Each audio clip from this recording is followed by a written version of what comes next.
Ko e lotu whakaaho ki a whakaloto lahi, mo a whakatua melie me he wholawhola ka veinga, whakalaulau loto ki he ene ngā ue whakaofo.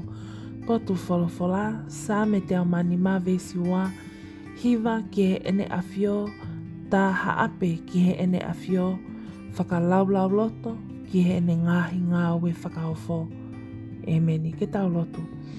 O tua mafi, ko e ngā ue whakaofo ai awhiona, o ko tā i māli ai he ngahi ahoni. Ne whakatupu he awhiona ai langi mo māmani, pea whakateunga aki ai ngahi mea whakatupu mo e nau ia o e māmani ko ni ke mau toloto i he monu mo e tāpua ki aho o whā. Mo oni pē ai lahi e taimi o kui kai te uhonga ia i he ngawe ofa mo e osi ki a velenga ai awhiona, pea ko kore whakamoremore ai ke te koe.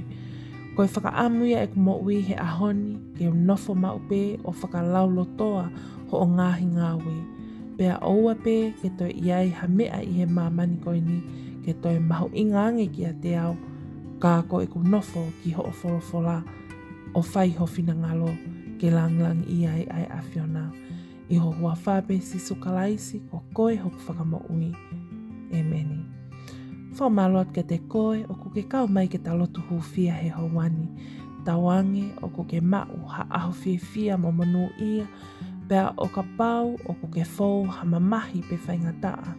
I he lelei mo e kovi, ko e whakamanatu mo e whakahinohino ai wholawhola he ahoni ke tau nofo, whakalaulau loto ki hene ngahi ngāwe whakaofo. Tene foaki, pea tene whakaai e tau ngahi ngāwe kotoa pē mo e tau ngahi whie mau kotoa pē. Aki e tau te kaki ki ai e tau whiewhia, te kaki ki ai e tau mamahi, pea tene whakanonga ai loto o ku hohaa. Whakamalo atu whoki ke te kumautolu kotoa pē kua mo subscribe mai ki he channel tau pē mo koe siso. Iyo, ko e channel ke whakaloto lahi pea omi e mo oni o e tohi tapu, ke hoko, ko e kāpasa, ko e tūhulu, ki e halafononga aku tau whai, me i taimi ki i tāniti. Mālo si o mō mea mai, thank you and God bless.